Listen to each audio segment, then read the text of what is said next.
Hello friends, once again I am Mandeep Patidar from Edoform, Dform, Bform, Mform के notes के बारे में बात करते हैं। हम इसके सिलेबस के बारे में बात करेंगे धीरे धीरे। अभी जब हमारा फोकस जो है डी फॉर्म पर है, अब हम साथ ही साथ बी फॉर्म के भी वीडियो अपलोड्स कर रहे हैं, साथ ही साथ एम फॉर्म के भी। धीरे धीरे हम सभी को कवर करेंगे।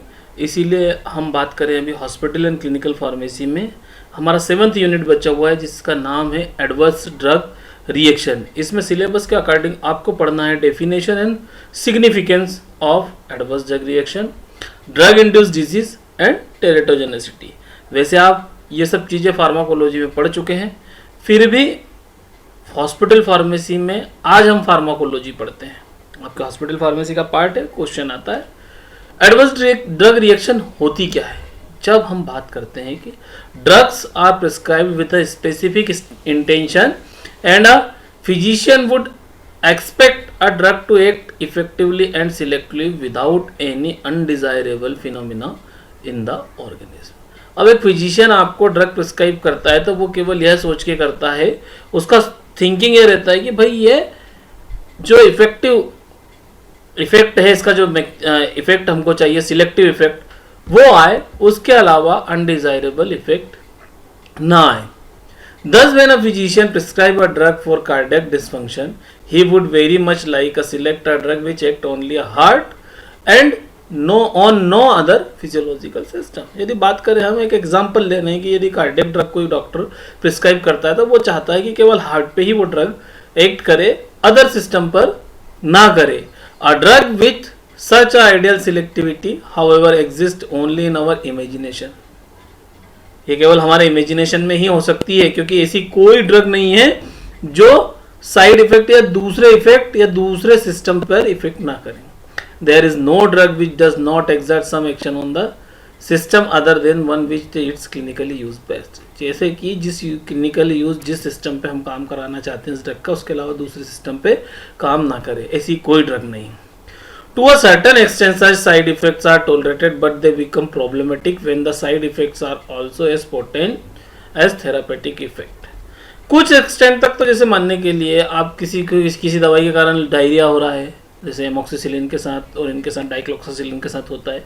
किसी के साथ क्या होता है कि कॉन्स्टिपेशन होता है, मॉर्फिन के साथ कॉन्स्टिपेशन हो गया। ये कुछ हद तक तो हम, किसी के साथ हेडेक होता है, कुछ हद तक तो हम सहन कर सकते हैं। लेकिन ये कब प्रॉब्लमेटिक होते हैं, जब ये जो साइड इफेक्ट नहीं है थेरापेटिक इफेक्ट के बराबर काम करने लगे, particularly when the cause of distress और the patient and threatening physician.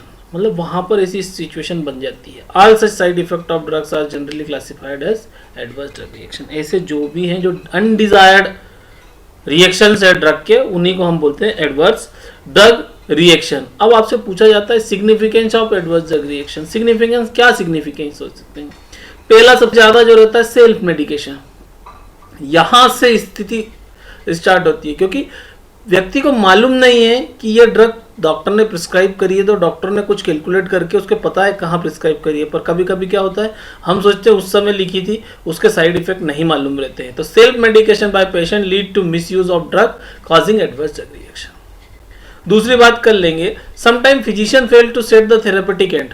Physician therapeutic end set करने में फेल हो जाते हैं। कैसे? यहाँ पर ऐसा नहीं है कि डॉक्टर को अकल नहीं होती, यहाँ पर ऐसा है कुछ ड्रग ऐसी होती है कि उनको विड्रॉ करना है, पर हो सकता है वो थोड़े समय बाद कर रहे हैं, तब तक चल रही है, जैसे कार्टिकोस्टेरॉइड, डायूरेटिक।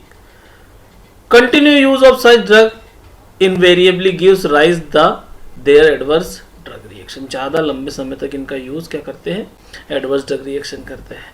अब यहाँ पर किसी को स्किन की प्रॉब्लम है, अब हर कोई स्टेरॉइड दे रहा है, अब डॉक्टर को मालूम है कब देना, पर कभी कभी क्या होता है, हो सकता है आपको वो 2 महीने या 3 महीने पहले बंद करना हो, और डॉक्टर को चल रहा है सिम्टोमेटिक, चलने दो, हो सकता है। डायूरेटिक में भी ऐसा है, तो ये सिचुएशन बन सकती है।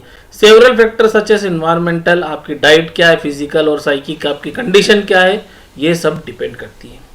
could be held responsible for the onset of such action, difference in bioavailability from various manufacturer of oxytetracycline। ये एक एग्जांपल है कि ऑक्सीटेट्रासाइक्लिन, थियोफाइलिन या क्लोरमफेनिकल या और भी आप कोई सा भी एंटीबायोटिक लेंगे और वो अलग अलग मैन्युफैक्चरर से लेंगे, और जब अलग अलग मैन्युफैक्चरर से लेंगे तो बायो अवेलेबिलिटी भी अलग अलग मैन्युफैक्चर की हो सकता है। ऐसा नहीं है जरूरी, पर हो सकता है अलग अलग। क्यों? क्योंकि मैन्युफैक्चरिंग में कोई एक्सिपिएंट डाइल्यूएंट कुछ दूसरा यूज कर रहा है, कोई दूसरा यूज कर रहा है, ड्रग तो सेम है, पर जब बाइंडिंग एजेंट डाइल्यूएंट या आपने जो स्टैटिक्स में पढ़ा है ये रहेंगे, तो इनसे कारण क्या होगा? रैपिड इमीडिएट रिलीज, इस तरह की जो ड्रग है, ये जो कुछ चेंजेस हैं, इसके कारण बायोकम्पेटिबिलिटी के कारण क्या होता है? बायोअवेलेबिलिटी चेंज हो सकती है। Old person and young children are more susceptible to adverse drug reaction because of their difference in metabolism और excretion pattern। क्या होता है? इनके मेटाबॉलिज्म और एक्सक्रीशन पैटर्न में डिफरेंस रहता है, इसीलिए जो सबसे ज्यादा रहते हैं पीडियाट्रिक पेशेंट और जो ओल्ड एज पेशेंट है वो एडवर्स ड्रग रिएक्शन के लिए ज्यादा ससेप्टेबल होते हैं। How to avoid adverse drug reaction? सबसे जरूरी है, आप फार्मासिस्ट बनने वाले हैं, आपको ये चीजों का ध्यान रखना है। Decreasing rate of parental administration, क्या हुआ कि बार बार जो एडमिनिस्ट्रेशन कर रहे हैं आईवी, आपको लग रहा है कि एडवर्स ड्रग रिएक्शन होने की संभावना है, तो आप उसको डिक्रीज कर दो। Decreasing frequency of administration by use of prolonged action formulation, आप क्या करेंगे? बार बार फ्रीक्वेंसी को कम करने के लिए आप ऐसी ड्रग ले लो जो लंबे समय तक इफेक्ट देती रहे, प्रोलॉन्ग एक्शन वाली ड्रग यूज करें। Buffering the optimum pH before injecting और अप्लाइंग द मेडिकेशन, समटाइम क्या होता है? पीएच आपका इंजेक्शन का चेंज और बॉडी पीएच से, फ्लूइड के पीएच से मैच नहीं कर रहा है, और आपने किसी पेशेंट को इंजेक्ट कर दिया, तो एनाफाइलेक्टिक रिएक्शन हो सकती है। इस कारण से क्या होगा? पहले आप उसका पीएच को मेंटेन कर लें, बफर कर लें उसको, आपका जो फ्लूइड है, बॉडी फ्लूइड, उसके पीएच पे ले आए और उसके बाद इंजेक्ट कर दें। Adjusting tonicity of suit body fluid, tonicity जो आइसोटोनिक सॉल्यूशन है, जो टोनिसिटी रहती है 0.9 नॉर्मल सलाइन की, उस पे लाके आप सॉल्यूशन को या फ्लूइड को एंटर करें। Achieving appropriate rate of dissolution and absorption of oral formulation, जब आप ओरल फॉर्मुलेशन बना रहे हैं तो अप्रोप्रिएट डिसोल्यूशन रेट आपको मेंटेन करना है। Administrating minimum effect dose for the shortest possible time, minimum आपको डोज इफेक्ट देना है। Monitoring closely the blood level of toxic drug, particularly those which are hepatotoxic और नेफ्रोटॉक्सिक, आपको मॉनिटर करना है किसको? ब्लड लेवल टॉक्सिसिटी को। कौन सी ड्रग में? पर्टिकुलरली जो हेपेटोटॉक्सिक, जो आपके लीवर पे एक्ट करती है और जो अपनी किडनी को डिस्ट्रॉय करती है, नेफ्रोटॉक्सिक ड्रग। अब आपसे पूछा जाता है ड्रग इंड्यूस डिसीज क्या होती है। अब ड्रग इंड्यूस डिसीज क्या होती है, उसके पहले हम ये बात कर लेते हैं कि ड्रग इंड्यूस डिसीज होती क्यों है या किस तरह से हो सकती है, कौन कौन से फैक्टर उसमें काम करते हैं। तो पहला तो याद ही ओवरडोज, आप ओवरडोज किसी ड्रग का लेंगे तो हो सकता है आपको कोई ड्रग इंड्यूस डिसीज हो जाए। ड्रग इंट्रैक्शन, कोई दो ड्रग ने ऐसा इंट्रैक्शन करा कि आपको फिजियोलॉजिकल चेंज हो गया। सेकेंडरी इफेक्ट, ड्रग को आपने लिया किसी और ट्रीटमेंट के लिए और उसने इफेक्ट कुछ और दे दिया। आइडियोसिंक्रेसी की बात कर लेंगे और हाइपर सेंसिटिविटी, ये 5 रीजन हो सकते हैं। अब ओवरडोज की बात कर लें तो many factor affect the plasma concentration of drug like absorption, distribution, protein and tissue binding. Absorption को कर लिया, कंसंट्रेशन, एब्जॉर्प्शन, या आपका क्या हुआ? प्लाज्मा कंसंट्रेशन को इसने इफेक्ट कर दिया। Metabolism action, all this factor can change normal dose into a सब थेरापेटिक डोज और ओवरडोज। अब आप सपोज करो यदि कोई का ड्रग ऐसा है जिसका एब्जॉर्प्शन बहुत कम हो रहा है या उसका डिस्ट्रीब्यूशन ठीक से नहीं हो पा रहा है, तो या तो वो क्या करेगा? सब थेरापेटिक डोज, मतलब जितना डोज चाहिए आपको 100 mg चाहिए, एब्जॉर्ब ही नहीं हो रहा है, एब्जॉर्ब ही 20 mg हो रहा, तो ये सब थेरापेटिक डोज हो गया, इसके कारण से ड्रग एक्शन शो नहीं कर पाएगी। या उसका एब्जॉर्प्शन इतना फास्ट है कि आपको चाहिए 100 mg, सपोज कर आपको चाहिए 50 mg और आपने टेबलेट बनाई 100 mg की और उसने पूरा 100 mg एब्जॉर्ब कर लिया एक साथ, तो क्या होगा? ओवरडोज हो गया। जैसे डाइफिनाइल हाइडेंटाइन, डाइफिनाइल हाइडेंटाइन के साथ क्या होता है? 4 to 5 mg पर kg बॉडी वेट इसका डोज होता है। It is reported that this dose gives 4 to 7 folds blood level of the drug, 4 से 7 गुना blood level. There are several reasons for it. Diphenylhydantoin is metabolised in liver, ये liver में metabolise जाएगा। Where is undergoes para hydroxylation. Some people have been found to lack the hydroxylating enzyme, किसी प्रोपेल में ये hydroxylating enzyme नहीं होता है। Due to this diphenylhydantoin get deposited and then it leads to toxicity and normal dose. अब क्या हुआ? डोज तो ये हो गया, लेकिन इसका क्या हुआ? पैरा हाइड्रोक्सिलेशन नहीं हुआ, और पैरा हाइड्रोक्सिलेशन नहीं हुआ तो क्या हुआ? ये इसका डिपोजिशन होने लग गया, और जब डिपोजिशन होने लग गया तो क्या होगा? इसकी टॉक्सिसिटी बढ़ जाएगी। Similarly drug like isoniazid, aminosalicylic acid and disulfiram inhibit the metabolism of diphenylhydantoin. ये जो ड्रग आपने ले ली, यदि किसी को ट्यूबरकुलोसिस का ट्रीटमेंट चल रहा है, आइसोनियाजाइड चल रहा है या अमीनोसैलिसाइलेट या डाइसल्फिराम कोई पेशेंट ले रहा है, उसी के साथ साथ उसने फेनाइल डाइफेनाइल हाइड्रेंटाइन उसको दे दिया, तो क्या होगा, इसका मेटाबॉलिज्म रुक जाएगा। अब फिर another factor which influence the patient response of renal function, दूसरा जो हो सकता है कि यदि पेशेंट का रीनल फंक्शन क्या कर रहा है, रीनल फंक्शन पे भी डिपेंड करता है कि टॉक्सिसिटी किस तरह, रीनल क्लियरेंस ठीक नहीं है, जब रीनल क्लियरेंस ठीक नहीं है तो क्या होगा, बॉडी में एक्यूमुलेशन हो जाएगा। कंजक्टिव हार्ट फेलियर में आप देखेंगे 0.25 से 0.5 mg ऑफ डाइजॉक्सिन डेली। आप डिजॉक्सिन देंगे किसी पेशेंट को कंजक्टिव हार्ट फेलियर में, तो क्या देंगे, 0.25 से 0.5 mg डेली। अब समस्या क्या आती है, patient with impaired renal function और मोर हाइपोकेलिमिया में exhibit digitalis toxicity as the dose. जो जिसका हाइपोकेलिमिया की समस्या है या जिसका रीनल फंक्शन ठीक नहीं है, उसको इसी डोज पे डिजिटलिस की टॉक्सिसिटी हो जाएगी। कैसे, a patient with normal renal function loss by various route about 35% of digoxin या डिजॉक्सिन जो आप बोलेंगे इन बॉडी एवरी डे। यदि नॉर्मल बॉडी फंक्शन है तो वो क्या करेगा, 35% डिजॉक्सिन को एक्सक्रीट आउट कर देगा बॉडी से। The maintenance dose is mean to replace the loss it anoric patient only 14% of the digoxin is the body is lost per day. जिसको यूरिन की प्रॉब्लम है, बार बार यूरिनेशन नहीं आता है, कम यूरिन का वॉल्यूम कम है, वो केवल 14% ही डिजॉक्सिन को बॉडी से बाहर कर पाएगा। इसके कारण से क्या होगा, जब आप सेकंड डोज देंगे 0.5 और 0.5 से, तो ये डोज क्या हो जाएगा, एक्यूमुलेशन इसका होने लगेगा, और एक्यूमुलेशन जब इसका होने लगेगा तो सेंसिटिविटी हो जाएगी डिजॉक्सिन की। Administration of thiazide diuretic frusemide result in large loads of sodium to represent the renal tubules for excretion. Increased sodium potassium exchange result in marked increase in the potassium excretion. Hence, for digitalis therapy, the diuretic use has to be taken in account for desired response. आपको इस situation में फिर diuretic use करना पड़ेगा जिससे urine flow बढ़ जाए। Overdose of aspirin में कॉज गैस्ट्रोइंटेस्टाइनल पेन। आपने बहुत ज़्यादा सुना होगा कि भाई एस्प्रिन का यदि ज़्यादा डोज लोगे तो ब्लीडिंग होने लगती है स्टमक में। So as a pharmacist should recommend his patient with the gastrointestinal intolerance to aspirin that the tablet be crushed and suspended into 15 ml of water and this mixture added to a full dose of non-aluminum liquid antacid। अब आपको क्या करना पड़ेगा, जिस patient को आपको पता है, ये आपको पेशेंट, ये आपका काम है फार्मासिस्ट का, कि उसकी toxicity, patient history, patient counselling की जब हम बात करते हैं वो यहाँ काम आती है कि आप उससे पूछें और उसको बताएं कि आपने यदि पहले लिया तो कोई प्रॉब्लम हुई थी, तो वो बताएगा हाँ पेट में बहुत जलन हुई थी, तो आप क्या करेंगे, उसको बोलेंगे भैया एस्प्रिन लो, इसको 15 ml वाले वाटर में डिजोल्व कर लो, और इसी के साथ जो ऐसा एंटा एसिड है जिसमें एल्यूमिनियम नहीं है उसके साथ मिक्स करके दो, तो उसको हाइपर एसिडिटी की भी प्रॉब्लम नहीं होगी और गैस्ट्रिक ब्लीडिंग की प्रॉब्लम नहीं होगी। ठीक है, दूसरी बात हम कर लेते हैं ड्रग इंट्रैक्शन की। अब आपको ड्रग इंड्यूस डिसीज हो रही है, वो क्या हो रही है, ड्रग इंट्रैक्शन के कारण भी हो सकती है। कैसे, this is new awareness on the part of pharmacist who are recognizing the impact of drug reaction on the patient response and drug therapy. अब आपका फार्मासिस्ट का यहाँ पर काम है, आपको पता होना चाहिए कि इस ड्रग के प्रति पेशेंट का रिस्पॉन्स क्या है और ड्रग रिएक्टिविटी, दो ड्रग यदि है तो क्या हो सकता है। The pharmacist should have a basic understanding of the drug interaction.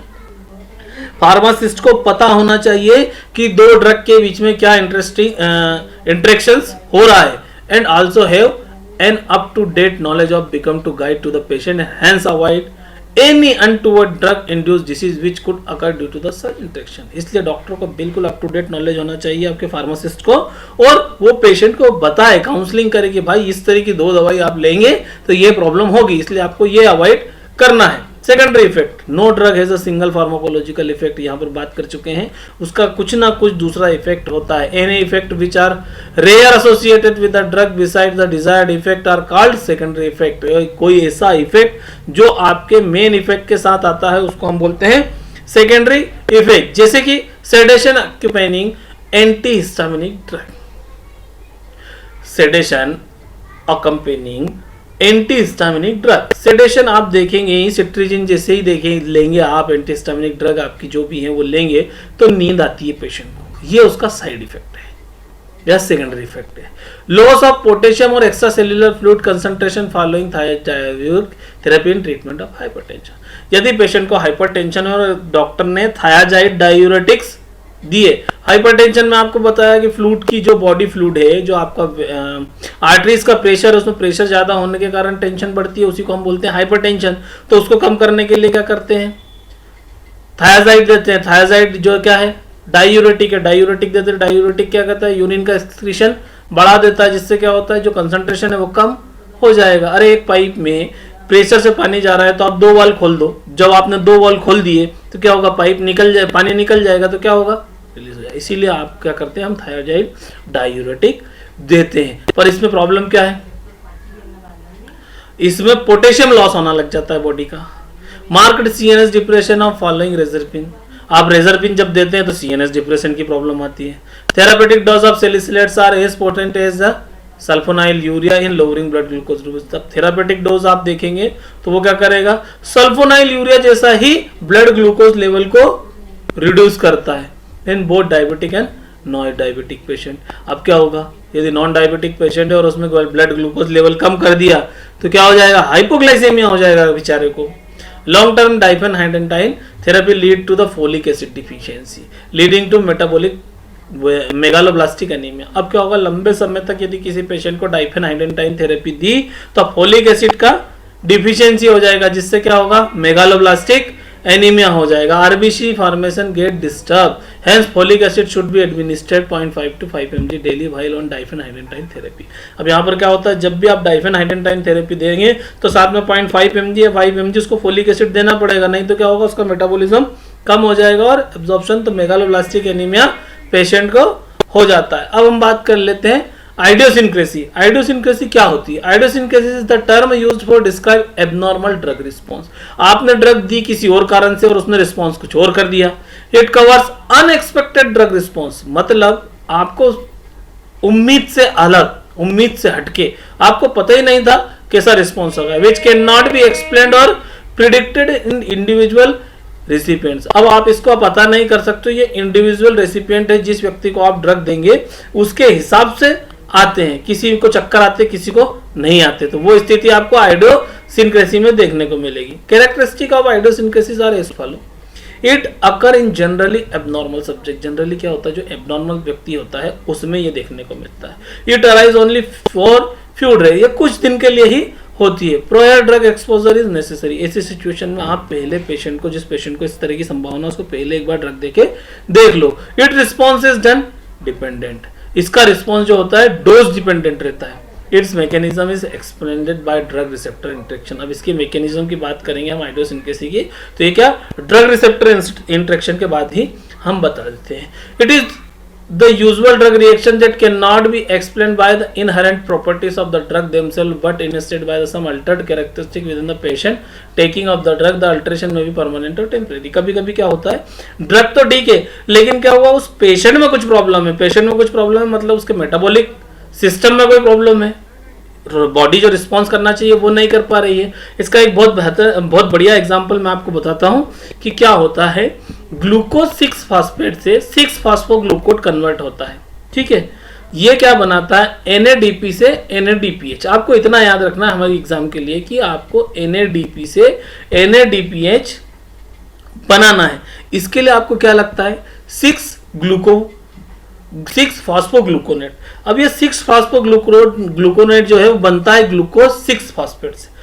अब ग्लूकोज 6 फास्फेट से 6 फास्फोग्लूकोनेट बनने के लिए ग्लूकोज 6 फास्फेट डिहाइड्रोजनेज, ये एंजाइम की जरूरत पड़ती है, G6PD। अब सपोज करो किसी पेशेंट में ये एंजाइम प्रॉपरली नहीं मैन्युफैक्चर्ड हो पा रहा, बन नहीं पा रहा, तो ये कन्वर्जन नहीं होगा, और जब ये कन्वर्जन नहीं होगा तो प्रॉब्लम क्रिएट हो जाएगी। क्या प्रॉब्लम क्रिएट होगी, अब मैं अभी आपको बता देता हूं। अब जब आप हीमोग्लोबिन की बात करेंगे, हम हीमोग्लोबिन से डीनेचर्ड हीमोग्लोबिन हुआ, डीनेचर्ड हीमोग्लोबिन से इरिथ्रोसाइटिस सिंक्रेज हो गया, डिस्ट्रॉय इन स्प्लीन, इरिथ्रोसाइट डिस्प्लीन में डिस्ट्रॉय हो गया, डिक्रीज इन आरबीसी और हीमोलाइटिक एनीमिया हो गया। अब आपका जो हीमोग्लोबिन है इसका ब्रेकडाउन स्टार्ट हो जाता है, किसके कारण, ऑक्सीडाइज ग्लूटाथायोन। यह ऑक्सीडाइज ग्लूटाथायोन कब बनता है, यदि आपके पास, समझना, यदि आपके पास ग्लूकोज 6 फास्फेट है तो कोई प्रॉब्लम नहीं है। और यदि ग्लूकोज 6 फॉस्फेट नहीं है यानी कि G6PD नहीं है तो आपका क्या होगा, ऑक्सीडाइज ग्लूटाथायोन बन जाएगा। किसके कारण? Form due to the absence of NADPH और G6PH। हम या तो ये नहीं बन रहा है या ये नहीं बन रहा है। अब इसमें सिचुएशन क्या है, आपका ये नहीं बन रहा है तो NADPH नहीं बनेगा, तो इसकी कमी हो गई। NADPH नहीं बन रहा किसी भी रीजन से, या फिर ये नहीं है तो NADPH नहीं बन रहा, इस कारण से क्या हो गया, ऑक्सीडाइज ग्लूटाथाइन हो गया। अब ये ऑक्सीडाइज ग्लूटाथाइन हीमोग्लोबिन को ब्रेक कर देता है, इसलिए आपके पास क्या है, NADPH बनना जरूरी है। अब डीनेचर्ड हेमोग्लोबिन हो गया, इरिथ्रोसाइट। अब दवाई कोई प्रॉब्लम नहीं क्रिएट कर रही है यहाँ पर इंडिविजुअल उसकी प्रॉब्लम है पेशेंट की, कि उसमें क्या नहीं है, G6PD उसमें नहीं है या एक्सचेंज ऑफ NADPH है, तो क्या हो गया, हीमोलाइटिक एनीमिया हो जाएगा। बहुत सारी ड्रग है, anti malarial, analgesic, antipyretic, sulfonamide, increase the rate of oxidation of glutathione therapy, increase the damage of red cells NADPH। अब NADPH नहीं होगा तो रेड सेल्स की हो गया। अब पांचवा पॉइंट हम बात कर लेते हैं यहाँ पर, hyper sensitivity. One of the well known example under this category is penicillin hyper sensitivity. सबसे ज्यादा आपने सुना होगा पेनिसिलिन हाइपर सेंसिटिविटी के बारे में। The penicillin in the body is metabolised to penicillenic acid. जो पेनिसिलिन है वो पेनिसिलिनिक एसिड में मेटाबोलाइज होता है, and this react with lysine group of tissue protein to form penicilloyl protein conjugates. अब क्या होता है, आपका जो पेनिसिलिन है वो पेनिसिलिनिक एसिड में कन्वर्ट हुआ, ये किसके साथ, लाइसिन के साथ कंजुगेट होकर क्या बनाता है, पेनिसिलॉइल प्रोटीन कंजुगेट्स बनाता है। Approximately 95% of all penicillins that reacts with the protein follow this path of degradation के लिए ये पाथ का फॉलो करते हैं।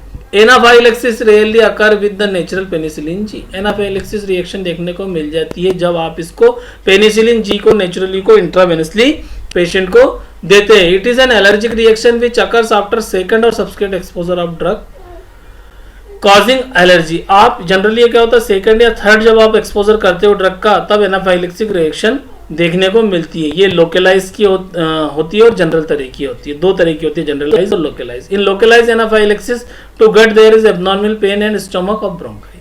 अब उसके गट में जो है अपना इंटेस्टाइन वाला एरिया, इसमें प्रॉब्लम होती है, ब्रोंकियल अस्थमा उसको होता है, ब्रोंकाई में अस्थमा होता है। जैसे जी हम बात करते हैं ना कि पेनिसिलिन या एमोक्सिसिलिन लेने के लिए क्या डायरिया, आपको स्टमक क्रैम्प होने लगेगा।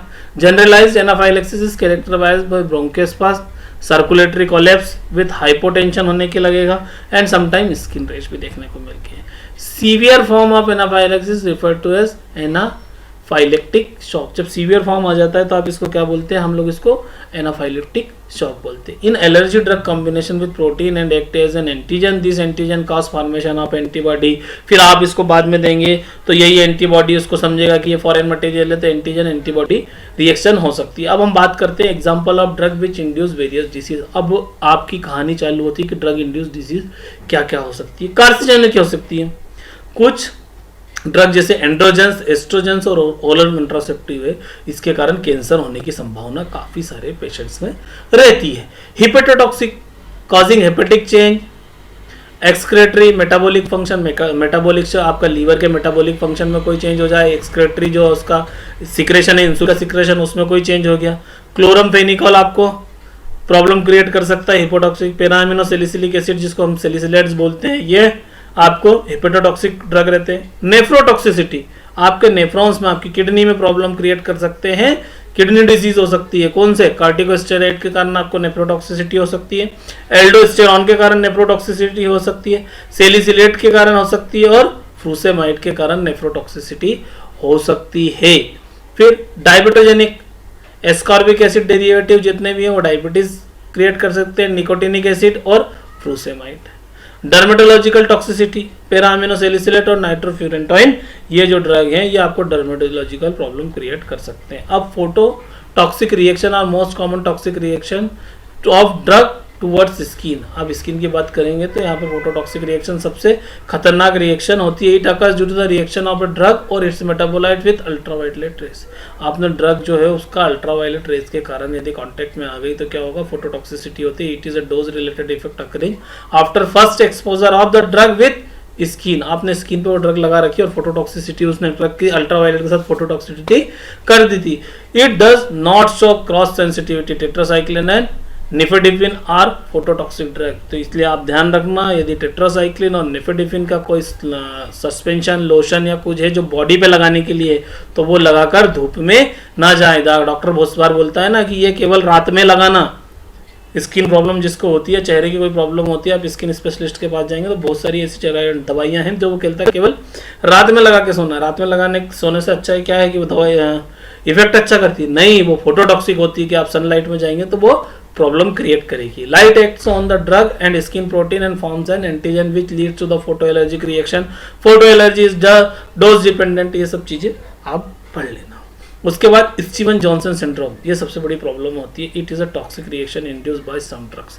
ये इस तरह की प्रॉब्लम होती है, आप देख रहे हो, इसको बोलते हैं हम स्टीवन जॉनसन सिंड्रोम। पेनिसिलिन, फिनेटोइन और मेप्रोबेमेट इस तरह की स्किन प्रॉब्लम क्रिएट कर सकती है। स्किन म्यूकोसा पे और हिमोरेज देखने को मिलता है, स्किन में से ब्लडिंग देखने को मिल जाती है। अब जीआई टॉक्सिसिटी की बात कर रहे हैं कि जीआई टॉक्सिसिटी किस तरह से हो सकती है। कॉन्स्टिपेशन हो सकता है किसी पेशेंट को, हेमेटिनिक्स या ट्राइसाइक्लिक एंटी डिप्रेसेंट जो पेशेंट लेता है उसको कॉन्स्टिपेशन होने की प्रॉब्लम रहती है। डायरिया, एंटीबायोटिक्स डिजॉक्सिन और नियामाइसिन जब यदि लेंगे तो डायरिया होने की संभावना। पेंक्राइटाइटिस, सिमेटिडिन और मिथाइल डोपा, सिमेटिडिन और मिथाइल डोपा से पेंक्रियाज में प्रॉब्लम होने की समस्या हो सकती है, इन्फ्लामेशन हो सकता है आपके पेंक्रियाज में। अब मोस्ट इंपोर्टेंट, इस पर शॉर्ट नोट लिखने को आ सकता है, टेरेटोजेनेसिटी क्या होता है, what is teratogen and teratogenicity. Any drug of a chemical substance which produce deviation or abnormalities in the development of embryos is called a teratogens। जब बच्चा गर्भ में रहता है उस समय यदि कोई सी भी ड्रग लेते हैं और वो ड्रग यदि बच्चे के डेवलपमेंट में या एबनॉर्मलिटीज क्रिएट करती है तो उसको हम बोलते हैं teratogenic drug. Fetus is more sensitive to drug than mother, hence fetal hepatic enzyme function is minimum and rapidly growing fetus tissue are more susceptible to the effect। क्या होता है, फीटस जो है, जो माँ के गर्भ में बच्चा है, वो सबसे ज़्यादा सेंसिटिव होता है हर एक ड्रग के प्रति, क्योंकि क्या होता है उसका जो हेपेटिक एंजाइम फंक्शन है वो बहुत कम होता है और उसके पास क्या होता है, उसके जो टिश्यू है वो ग्रोविंग स्टेज में रहते हैं। During gestation there is increase in plasma protein which binds drug poorly resulting in more free drug. जब जेस्टेशन पीरियड रहता है, मतलब जब बच्चा गर्भ में रहता है, उस सिचुएशन में क्या रहता है कि प्लाज्मा प्रोटीन जो है बाइंडिंग, इसकी increase in plasma protein which bind drug poorly, जो ड्रग है उसको पुअरली बाइंड करता है। इसके कारण से क्या होता है, ड्रग जो है वो फ्रीली बॉडी में अवेलेबल रहती है। Drugs are teratogenic only at specific times during embryogenesis. Thalidomide serve as an excellent example to explain the pattern of pathogenesis of anomalies following impact protein may be noted in teratogenesis। अब आपको एक बात बताऊंगा मैं thalidomide की। ये सबसे पहले एंटी इमेटिक के रूप में इसको यूज करा, फिर एंटी डिप्रेसेंट के रूप में यूज करा और मार्केट में फ्रीली अवेलेबल था। इसके कारण से इतनी ज़्यादा टेरेटोजेनेसिटी हुई क्योंकि लोगों ने एंटी इमेटिक जो नौसिया होता है प्रेगनेंसी के टाइम पे उसको बहुत ज़्यादा यूज़ करा थैलिडोमाइड का। जब थैलिडोमाइड का ज़्यादा यूज़ हुआ तो आप कनाडा में देखेंगे तो एक जनरेशन पूरी टेरेटोजेनेसिटी से प्रभावित है। और teratogen may exert the effect of a development structure up to the time of its critical differentiation. जब आपका बच्चा या वूम में अंदर है, जो भ्रूण है, उसका डिफरेंशिएशन जब होने लगेगा उस समय पे सबसे ज्यादा प्रॉब्लम क्रिएट करता है। किसी के हाथ नहीं बनेंगे, किसी के कान नहीं बनेंगे, किसी के पैर नहीं बनेंगे, ये टेरेटोजेनेसिटी है।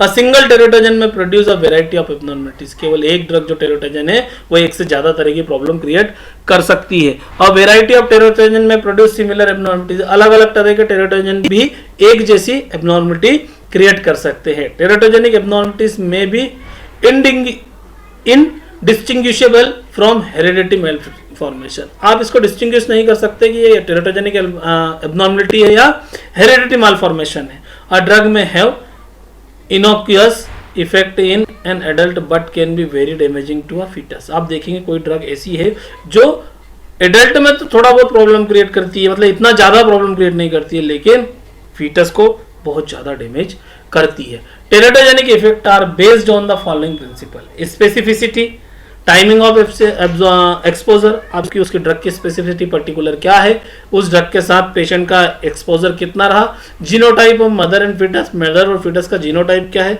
साइमल्टेनियस ड्रग एक्सपोजर, एक के बाद एक कौन सी ड्रग का एक्सपोजर हुआ है। Depending upon the stage of development a teratogen may show different adverse effect और इवन नंबर ऑफ इफेक्ट। ये क्या हो गया, एडवर्स इफेक्ट क्या, डेवलपमेंट स्टेज के अकॉर्डिंग होता है। When thalidomide was taken after 21 to 20 day of gestation following effects are observed. यदि आपने थैलामाइड 21 से 22 दिन की प्रेगनेंसी में लिया तो क्या होगा, एब्सेंस ऑफ एक्सटर्नल ईयर, बच्चे का बाहरी कान बनना बंद हो जाएगा, वह नहीं बनेगा। Paralysis of cranial nerve, cranial nerve में पैरालिसिस हो जाएगा। वहीं आप यदि 24 से 25 डे के बाद किसी प्रेग्नेंट वुमेन को थैलिडोमाइड देते हैं तो फोकोमेलिया इफेक्ट देखने को मिल सकता है। क्या होगा, उसका शॉर्टनिंग या कंप्लीट एब्सेंस ऑफ लिम्स नहीं रहेंगे। And a day of 2 later defect legs occurred, leg में प्रॉब्लम हो जाएगी। This sensitivity period trimesters of 24 to 100, 34 से 36 दिन की जेस्टेशन में यदि आप देंगे तो पेशेंट के पैर नहीं बन पाएंगे जो बच्चा है। Teratogen is the first trimester, first trimester में कौन कौन से ड्रग जो हैं जो टेराटोजन से फार्मासिस्ट के रूप में आपको पता होना चाहिए, steroid, salicylates, phenobarbitazone, phenylbutazone, amphetamine, LSD, lysergic acid, antihistamines, ये फर्स्ट ट्राइमेस्टर में आप नहीं देंगे और किसी भी पेशेंट को नहीं लेने देंगे। Teratogen throughout the pregnancy, chloramphenicol, quinine, tolbutamide और इंसुलिन पूरी प्रेगनेंसी में आप नहीं दे सकते। यदि प्रेगनेंसी इंड्यूस्ड डायबिटीज होता है तो भी देखना आप डॉक्टर कभी इंसुलिन नहीं लिखता है। टेराटोजन प्रियर टू डिलीवरी के टाइम पे, मतलब जस्ट प्रियर टू डिलीवरी के तब क्या नहीं, रेजरपिन नहीं दे सकते। सीएनएस डिप्रेसेंट जैसे कि ट्रैंक्विलाइजर या सैलिसिलेट्स आप पेशेंट को नहीं दे सकते हैं। Drug excreted in milk, large dose of reserpine cause nasal stiffness, ज्यादा डोज जो रहता है वो नेजल स्टिफनेस कॉज करता है। टेट्रासाइक्लिन क्या करेगी, बोन ग्रोथ इन अफेक्टेड, जब एक्सक्रीटेड होगा मिल्क में, आप ब्रेस्ट फीडिंग के टाइम पे भी यह ड्रग नहीं दे सकते। एंटीहिस्टामिनिक नहीं दे सकते। Heavy metal like mercury, lead and arsenic नहीं दे सकते। Different approach for detection of adverse reaction, adverse reaction को किस तरह से आप डिटेक्ट कर सकते हैं। Cohort study, spontaneous reports of suspected adverse drug reaction, review of vital statistics, case control study, case control study करना है, रिव्यू करना है। फिर कोहॉर्ट स्टडी क्या होगा, it is an approach used to detection of adverse drug reaction, this is used when the group of drug receives are followed by evaluated outcomes after the drug exposure, it is used when the detection of events occurs with the frequency more than 1 to 500 exposed, it involves short term and long term critical clinical trials, post marketing surveillance, establishment new drug। ये सब market सर्वे है, आपको drug देके देखते हैं लोग, इस तरह से इस स्टडी को कर सकते हैं। मुद्दे की बात आ गई अब हमारी कि हमारा रोल क्या है, role of pharmacist in monitoring drug adverse drug reaction, taking into consideration intensity and seriousness of the reaction, pharmacist can advise if immediate discontinue of the therapy is required. आपको फार्मासिस्ट को देखना और वो तुरंत advice करेगा कि भैया ये बंद करो, डिसकंटिन्यू करो इस थेरेपी को। Pharmacist must way the non risk benefit ratio of the continued administration of drug against the availability of the other drug और नॉन ड्रग थेरेपी। अब आपको क्या करना पड़ेगा, मुद्दे को बोलना पड़ेगा, रिस्क बेनिफिट रेशियो को तोलना पड़ेगा और उसके बाद आप डिसाइड करेंगे कि ये ड्रग दे के नहीं, या इसके अलावा कोई दूसरी ड्रग अवेलेबल है तो ये हम दे सकते हैं या नहीं दे सकते। ये फार्मासिस्ट काम है। Pharmacist is involve in following steps of monitoring of adverse drug reaction, literature review वो करेगा, पेशेंट हिस्ट्री वो रखेगा, ड्रग लेवल स्टडी करेगा और थेरापेटिक डिसीजन मेकिंग फार्मासिस्ट करेगा। Pharmacist with better knowledge of the pharmacological action, adverse drug reaction and pathophysiology of disease can make the therapy of to be safer. अब क्या होगा, जो pharmacist को pharmacology का, adverse drug reaction का और pathophysiology का प्रॉपर नॉलेज है, वो क्या करेगा, जो ड्रग थेरेपी है उसको सेफ बनाने की कोशिश करेगा। तो ये हमारा हो गया आज का टॉपिक, एडवर्स ड्रग रिएक्शन। आपकी 7 यूनिट कंप्लीट हो गई है। ठीक है, हम हॉस्पिटल फार्मेसी में पार्ट 2 क्लिनिकल फार्मेसी की बात कर रहे थे, unit 7 adverse drug reaction. Thank you.